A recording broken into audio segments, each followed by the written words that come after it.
Right now, in 2026, almost every bank, hospital, power grid, and military system on Earth runs on software that one country can turn off. Not with a bomb, not with a sanction on hardware, just software. An operating system update that stops shipping, a cloud platform that revokes access, a database license that expires, a compiler that stops supporting your chip architecture. Think about that for a second. The entire digital infrastructure of a nation, its banking records, its hospital databases, its industrial control systems, sitting on layers of code that someone else wrote, someone else maintains, and someone else can, at any moment, decide you no longer get to use. For most of the world, that someone is in the United States. And for the last 20 years, that arrangement felt fine. Open source was supposed to be free. Linux was supposed to be free. The code was right there on GitHub, available to anyone. But here is the thing nobody talks about. Free code is not the same as free infrastructure. And right now, in China, engineers are not just building alternatives to individual Western products.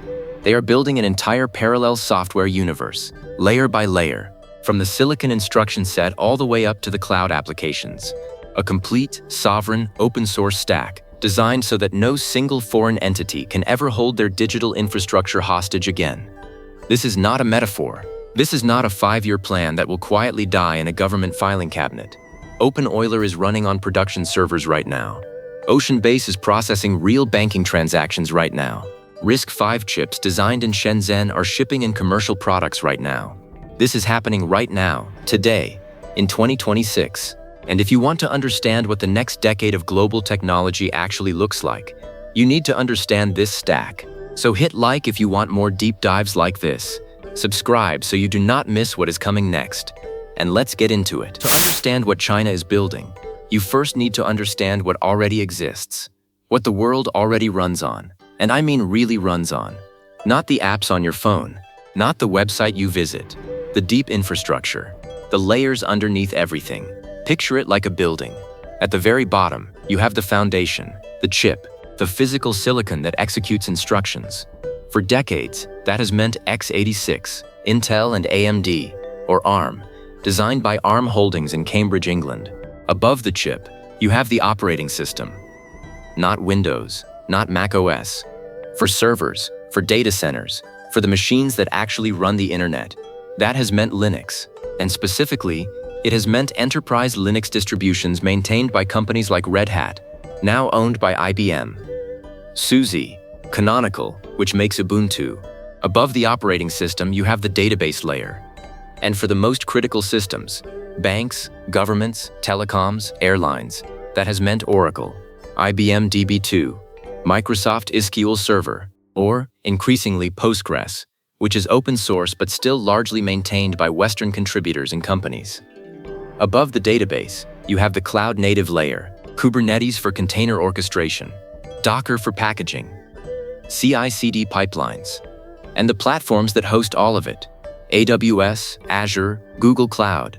And then, woven through all of it, you have the developer toolchain. The code lives on GitHub. The AI models train on NVIDIA GPUs using CUDA. The package managers pull from NPM, from PyPI, from Maven Central. And here's the critical insight. Every single one of those layers, while technically open or technically available, has a center of gravity, a maintainer, a company or a foundation that sets the roadmap, controls the release cycle, and holds the institutional knowledge. And those centers of gravity are overwhelmingly in the United States, or, in the case of ARM, in a country that is a close US ally and subject to US export control law. Now, for most countries, that is not a problem. The United States has never cut off Europe or Japan or South Korea from GitHub or from Oracle licenses. But China looked at that stack and saw something different. China looked at that stack and saw a single point of failure, a choke point. Because China has already seen what happens when the United States decides to pull a lever. Huawei, 2019, cut off from TSMC fabrication, cut off from ARM architecture licenses for future chip designs, cut off from Google mobile services, cut off from EDA tools made by Synopsys and Cadence. Overnight, one of the largest technology companies on Earth had to figure out how to build everything from scratch. And the lesson Beijing took from that was not, we need better chips. The lesson was, we need to own the entire stack, every layer.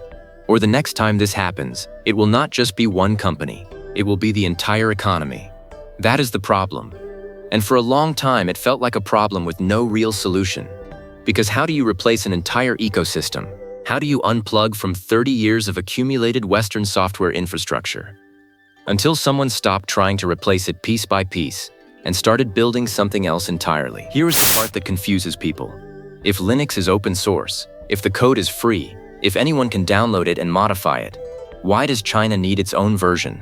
Why is this a problem at all? And the answer is that open source code is only the beginning. The code is free. The ecosystem around the code is not. Let me make this concrete. Linux kernel source code has been publicly available since 1991. You can download it right now. But try running a Fortune 500 company on raw Linux kernel source. You cannot. What you actually need is an enterprise distribution. Patched, hardened, certified, supported, with a 10-year maintenance commitment, with security teams monitoring CVEs, with hardware compatibility labs testing every new server chip, with legal indemnification in case a patent lawsuit hits. That is what Red Hat provides. That is what SUSE provides. And those are not free. Red Hat Enterprise Linux is a multi-billion-dollar business. More importantly, the roadmap is set by a company incorporated in the United States, subject to US export controls, subject to US sanctions law. Now extend that logic to every other layer. CUDA, NVIDIA's parallel computing platform, is technically free to download. Any developer can write CUDA code, but CUDA only runs on NVIDIA GPUs, and the compiler, the libraries, the optimization toolchain, those are proprietary. They are not open source. You cannot take CUDA and port it to a different chip. You are locked in. And if the US government decides that your country can no longer buy NVIDIA H100s or A100s, your entire AI training pipeline stops. That is not hypothetical. That is exactly what happened to Chinese AI labs in October 2022, when the Biden administration imposed sweeping export controls on advanced AI chips. Overnight, access to the hardware that CUDA runs on was restricted. GitHub is free to use, but GitHub is a Microsoft subsidiary, and in 2020, GitHub briefly restricted access for developers in Crimea and Iran due to US sanctions. The code was still open source. The developers could still use Git locally, but the hosting, the collaboration, the CI/CD pipelines, the package registries, those were gone. And the same logic applies to Oracle databases, to VMware virtualization, to ARM architecture licenses. The code or the specification might be technically available, but the support, the updates, the ecosystem, the institutional backing, those can be withdrawn. And that is the dismissal that kept people from taking China's open source ambitions seriously for years. The attitude was, they can just fork Linux, big deal. They will still need our chips, our tools, our expertise. They are 10 years behind, and for a long time that was true. China's early Linux distributions were rough. Kylin OS, which launched in 2001, was widely mocked as a poorly patched together collection of open source components. It ran slowly, it lacked drivers, enterprises did not trust it, and the attitude in Silicon Valley was, let them have their little government Linux project. It will never scale. But here is what that dismissal missed. China was not trying to build one product to compete with one Western product. China was building an organizational structure, a foundation, a coordinated, state-backed, full-stack strategy where every layer is designed to work with every other layer. And that changes everything. And here's the brilliant part. The reframe that makes this entire strategy work is not build a Chinese Red Hat. It is not build a Chinese Oracle. It is not even build a Chinese NVIDIA. The reframe is build a complete, self-referencing ecosystem where every layer is designed from day one to be interoperable with every other layer, and where no single layer depends on a foreign entity for its survival. Let me walk you through the architecture. Step 1. The instruction set. The most fundamental layer. The vocabulary that a processor understands. For decades, that vocabulary was proprietary. x86 belongs to Intel and AMD. ARM belongs to ARM Holdings. If you want to design a chip, you license the architecture from them, and that license can be revoked, or restricted, or simply not renewed. RISC-V changes that. RISC-V is an open instruction set. No owner, no licensing fee, no single company or country controls it. Anyone can design a RISC-V core. Anyone can build a RISC-V chip. And Chinese companies. Alibaba's T-Head division, Huawei's HiSilicon, a startup called C5 China, have been investing billions into RISC-V chip design. Step 2. The operating system. And this is where openEuler comes in. openEuler is not a hobbyist Linux distro. It was started by Huawei in 2019, donated to the Open Atom Foundation in 2021, and is now designed to run on every chip architecture China cares about. x86, ARM-based Kunpeng processors, LongArch, and RISC-V. It is an enterprise-grade operating system with long-term support, security patching, and hardware certification. The explicit goal is to replace Red Hat Enterprise Linux in Chinese data centers. Step 3. The database layer. OceanBase, built by Alibaba, is a distributed relational database designed to replace Oracle RAC in banking and financial systems. openGauss, built by Huawei and now under Open Atom, is a Postgres-compatible enterprise database aimed at government and telecom workloads. TiDB, built by PingCap, is a distributed SQL database for internet-scale applications. Step 4. The cloud-native layer. Kubernetes is already open source, but China is building its own orchestration tools on top. KubeEdge for edge computing, Karmata for multi-cluster management, Volcano for AI workload scheduling. All open source. All developed by Huawei and Chinese cloud companies. Step 5. The AI layer. MindSpore, Huawei's machine learning framework, is an alternative to PyTorch and TensorFlow. CANN, the compute architecture for neural networks, is Huawei's alternative to NVIDIA CUDA, designed specifically for Ascend AI processors. Step 6. The developer platform. Gitee and the newer AtomGit are Chinese-hosted code repositories designed to be a domestic alternative to GitHub, Chinese package registries, Chinese CI/CD infrastructure, Chinese documentation, Chinese community forums. Now zoom out and look at the whole picture. RISC-V feeds openEuler. openEuler runs OceanBase and openGauss. Those databases power applications hosted on Huawei Cloud or Alibaba Cloud, orchestrated by KubeEdge and Karmata. AI workloads train on Ascend chips using MindSpore and CANN. The code is hosted on Gitee. The developers are trained in Chinese universities using Chinese language documentation.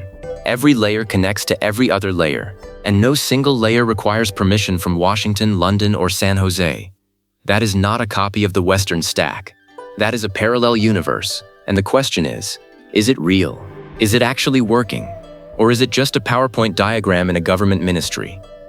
Let me show you the receipts. Let's start with openEuler, because it is the foundation of everything else. And let me be precise about what this is, because the name sounds modest. Euler, like the mathematician. But this is not an academic project. openEuler is an enterprise operating system designed for servers, cloud infrastructure, edge computing, and embedded systems. It was originally developed inside Huawei, starting around 2019, when the company was hit with the first wave of US sanctions and suddenly needed to reduce its dependency on Western software. In December 2021, Huawei donated openEuler to the Open Atom Foundation, which is China's attempt to build something analogous to the Linux Foundation. The idea is that no single company owns it. It belongs to a foundation with multiple corporate members, government backing, and a community governance model. But let's talk numbers, because this is where it gets interesting. As of late 2025, openEuler had been deployed on over 10 million server units across China. 10 million. That is not a pilot program. That is not a proof of concept.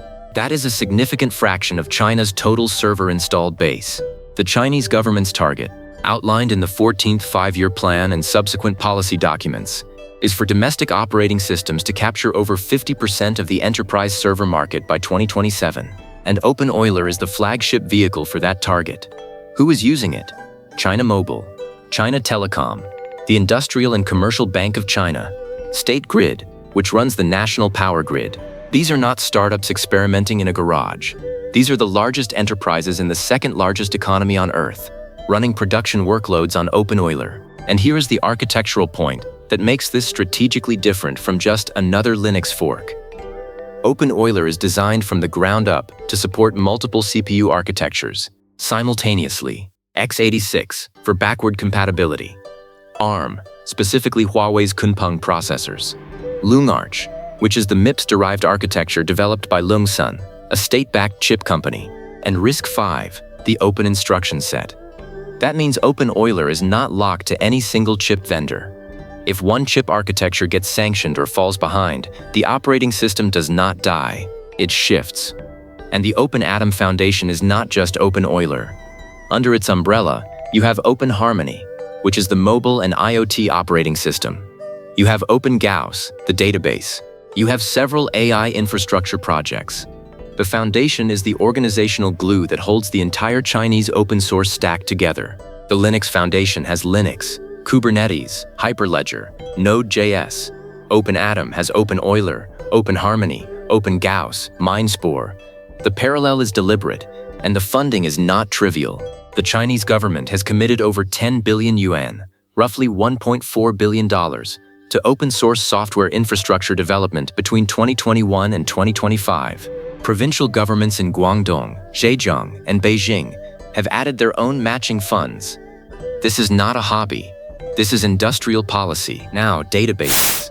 And I want to spend time here because this is the most underrated part of the entire stack. Everyone talks about AI chips. Everyone talks about operating systems. But the database is where the real power lives. Because whoever controls the database controls the records, the transactions, the state, the truth of what happened and when. And for 30 years, the most critical databases in the world, the ones running banking systems, government registries, telecom billing, airline reservations, have been Oracle, IBM DB2, and Microsoft eSQL Server, proprietary, expensive, and controlled by American companies. China looked at that and said, that is unacceptable, and they built 3 alternatives. The first is OceanBase, created by Alibaba's Ant Group. This is a distributed relational database designed specifically to replace Oracle RAC in high-stakes financial environments, and it is not vaporware. OceanBase holds the TPCC benchmark record for distributed databases. In 2020, it hit 630 million transactions per minute on the TPCC benchmark. For context, the previous record was held by Oracle at around 30 million. That is not a 10% improvement. That is a 20x leap. OceanBase runs the core banking system for Ant Group's Alipay platform, which processes over 1 billion transactions during China's Singles' Day shopping festival every November. That is real production load. The second is openGauss. This is Huawei's enterprise database, originally forked from Postgres but heavily modified and optimized for Huawei's Kunpeng ARM processors. The idea is a full-stack play. openGauss runs on openEuler, which runs on Kunpeng chips, all designed by Huawei, all open source under OpenAtom. The Chinese government has mandated that by 2027, all new government IT systems must use domestically developed databases. openGauss is one of the approved options. The third is TIDB, built by PingCap, a Beijing-based startup. TIDB is a distributed SQL database that is MySQL compatible, which makes migration easy for internet companies. It is used by over 3,000 companies in China, including major banks and e-commerce platforms. Now, why does this matter more than AI? Because AI models can be swapped. You can retrain. You can import a new model. But if your entire banking system, your national ID registry, your power grid monitoring, your hospital records are running on a database that was designed in Beijing, maintained in Beijing, and backed by Beijing, that is structural sovereignty. That is not something you can sanction away. And the investment reflects this. China's database market is projected to exceed 50 billion yuan, about $7 billion, by 2027. The government's Xinchuang program, which stands for Information Technology Application Innovation, has allocated over 100 billion yuan to replace foreign software in government and critical infrastructure. Databases are the single largest line item. Now the AI layer. And this is where the story connects to something you might have heard of. DeepSeek, Qwen. The wave of Chinese AI models that started surprising the world in 2024 and 2025. But here is what most coverage misses. The models are the headline. The infrastructure underneath them is the strategy. And the infrastructure has a name. CANN. CANN stands for Compute Architecture for Neural Networks. It is Huawei's software layer for its Ascend AI processors. And the way to understand CANN is to think of it as China's answer to NVIDIA CUDA. CUDA is the software layer that lets developers write code that runs on NVIDIA GPUs. It has been the de facto standard for AI training for over 15 years. Every major AI framework, PyTorch, TensorFlow, JAX, has CUDA as its primary hardware backend. And CUDA is proprietary. You cannot take CUDA and run it on an AMD GPU. You cannot take it and run it on a Huawei Ascend chip. You are locked into NVIDIA hardware. When the US restricted exports of NVIDIA A100 and H100 chips to China in October 2022, and then tightened those restrictions further in 2023 and 2024, it created an existential problem for Chinese AI labs. Not a theoretical problem. A real, immediate, our training cluster just lost 80% of its compute capacity problem. And the response was not just buy older chips. The response was build the entire alternative. Ascend is the hardware. CANN is the software layer that sits between the hardware and the AI framework. MindSpore is the AI framework itself, analogous to PyTorch. And then on top, you have the models. Huawei has open-sourced all three layers. Ascend chip specs, CANN runtime, MindSpore framework. The goal is that a Chinese AI lab can train a model on Ascend hardware using MindSpore and CANN without ever touching an NVIDIA product. Is it as mature as CUDA? No. CUDA has 15 years of optimization, community libraries, and developer familiarity. CANN is maybe 5 years old, but the investment is enormous. Huawei has spent over 100 billion yuan on its entire cloud and AI stack since 2019. And the Chinese government's AI chip procurement policies now strongly favor domestic solutions. The result is a forced market. Chinese companies that want government contracts, that want access to state-backed compute subsidies, that want to participate in national AI projects, they are being steered toward Ascend and MindSpore, not because they are better than NVIDIA and PyTorch today, but because the alternative is dependency. And dependency, as Huawei learned in 2019, is a vulnerability that can be exploited at any moment. RISC-V. And this might be the most important piece of the entire puzzle, even though it is the least visible right now. Let me explain why. Every chip you have ever used, in your phone, your laptop, your car, your washing machine, runs on an instruction set architecture. And I say, that is the fundamental vocabulary of commands the processor understands. For personal computers and servers, that has been x86, controlled by Intel and AMD. For mobile devices and increasingly for servers, that has been ARM, controlled by ARM Holdings, which is a UK-based company but subject to US export controls because of its use of American technology. And here is the problem for China. In 2019, when Huawei was sanctioned, ARM reportedly paused new architecture license discussions with Huawei. The existing licenses held, but the future was uncertain. And the lesson was clear. If your chip architecture is controlled by a foreign entity, your entire semiconductor industry can be held hostage. RISC-V solves that.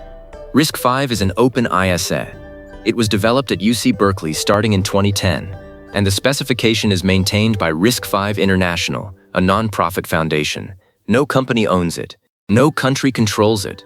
Any company in any country can design a RISC-V core without paying a licensing fee. And Chinese companies have gone all in. Alibaba's T-Head Semiconductor division has developed the Xuan-T series of RISC-V cores, which are used in IoT chips, edge AI processors, and embedded controllers. Over 2 billion Xuan-T RISC-V cores have shipped as of 2025. Huawei's HiSilicon has RISC-V research projects. A Shanghai-based company called C5 China, originally a US startup, but now with significant Chinese ownership and operations, is designing high-performance RISC-V cores aimed at server workloads. And the Chinese government has poured money into RISC-V research. The Ministry of Science and Technology has funded multiple RISC-V chip design centers. The Chinese Academy of Sciences has RISC-V labs. The National University of Defense Technology, which develops China's military chips, has RISC-V programs. The strategic logic is this.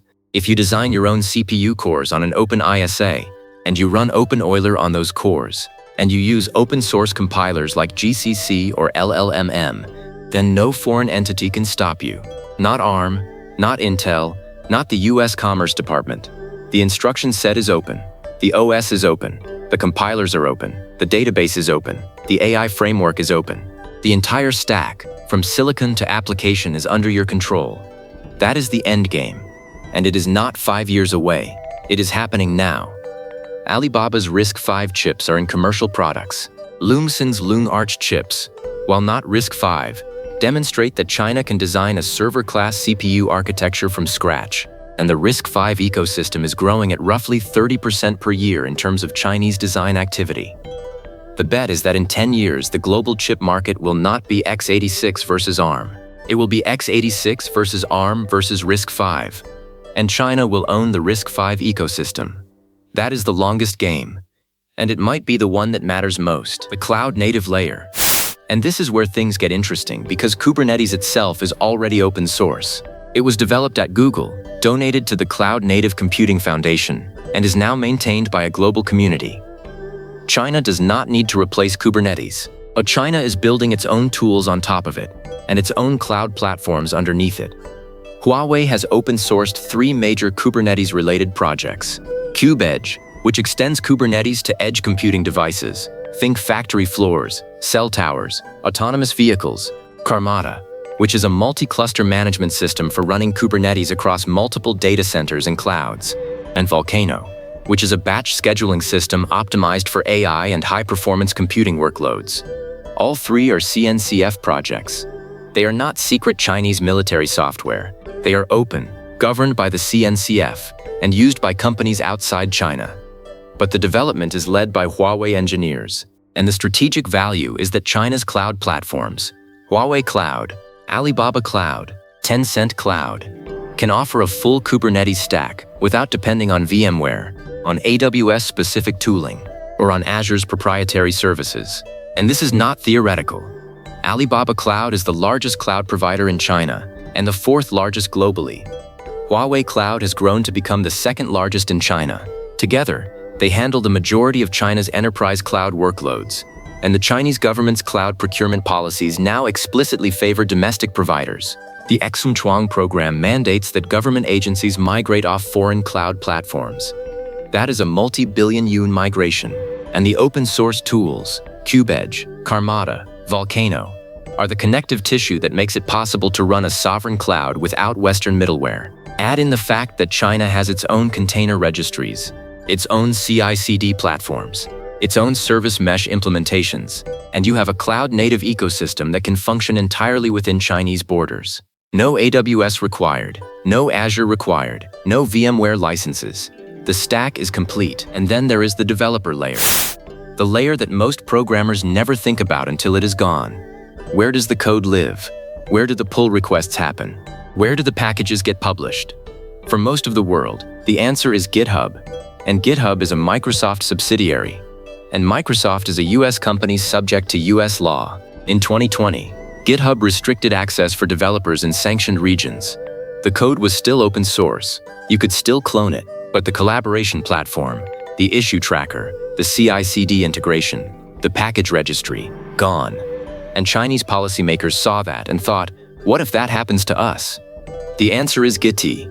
Gitee is China's domestic code hosting platform, operated by OceanBase, a Chinese open-source community organization. It hosts over 10 million repositories. It is where openEuler's source code lives. It is where OpenHarmony's code lives. It is where openGauss's code lives. And it is increasingly where Chinese enterprise development happens. But Gitee is not just a GitHub mirror. It is integrated with Chinese CI/CD tools, Chinese package registries, Chinese documentation platforms, and the Open Atom Foundation is building AtomGit, a newer platform that aims to be more than just code hosting. It is meant to be the coordination hub for the entire Chinese open-source ecosystem. Think of it as GitHub plus NPM plus Docker Hub plus Stack Overflow, but domestic. And here is the scale anchor. China has over 8 million software developers. The Chinese government's target is for the domestic open-source ecosystem to support at least 10 million developers by 2028. The 14th Five-Year Plan explicitly names open-source software as a strategic technology domain, and the Ministry of Industry and Information Technology has published guidelines requiring that all government-funded software projects contribute to the domestic open-source ecosystem. That is not a suggestion. That is a procurement requirement. The result is a forced gravity well. If you are a Chinese developer working on a government project, your code goes on Gitee. Your packages come from Chinese registries. Your CI runs on Chinese infrastructure. And over time, that builds muscle memory. That builds community. that builds a parallel developer culture that does not look to San Francisco for its tools. Is Gitee as good as GitHub today? No. GitHub has 20 years of network effects. But the question is not, is it as good? The question is, does it work well enough that you do not need GitHub? And for Chinese domestic development, increasingly, the answer is yes. But here is the honest part of this story. Because if everything I have described so far sounds like China has already won, that would be misleading. The stack is real. The deployments are real. The investment is real. But the gaps are also real, and they are specific. First, the desktop. openEuler is a server operating system. It is not a desktop OS. China's desktop Linux efforts, Kylin OS, UOS, Deepin, are significantly behind. They lack hardware driver support. They lack application compatibility. Most Chinese consumers still run Windows or Mac OS on their personal computers, and there is no realistic plan to change that in the next 5 years. The server stack is sovereign. The desktop stack is not. Second, the developer ecosystem outside China. openEuler, openGauss, MindSpore. These projects have Chinese language documentation. They have Chinese community forums, but English language documentation is sparse. The global developer community is thin. If you are a developer in Germany or Brazil or India, you probably have never heard of openGauss. You probably cannot find a tutorial for MindSpore in your language. The ecosystem is deep but narrow. It works brilliantly within China's borders. Outside those borders, it is barely visible. Third, the open question about open. These projects are technically open source. The code is public. The licenses are Apache 2.0 or similar. But the largest contributor, the largest funder, the entity that sets the strategic direction, is either a Chinese state-owned enterprise or a company under significant government influence. Huawei is a private company, but it operates within the Chinese legal framework. The Open Atom Foundation is registered under Chinese law and answers to Chinese regulators. The question that Western enterprises will ask is this truly open, or is it open until the state decides it is not? And that is not a question with a clean answer right now. Fourth, the maturity gap. CUDA has 15 years of optimization.